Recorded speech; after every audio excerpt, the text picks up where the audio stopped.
নাক দিয়ে সর্দি পড়তেছে, মুছে দাও তো। কেমন মুছে দেই? আহারে বাবা কি করো? এটা কি? তুমি কি করতেছো? এটা কি? কেক। জানে কেমন এটা কেক? ও অনেক কিছু জানে।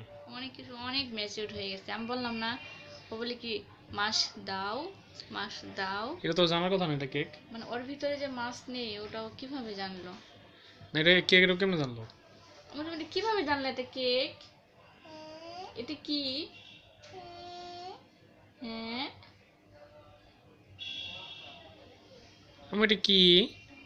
কি এটা? হ্যাঁ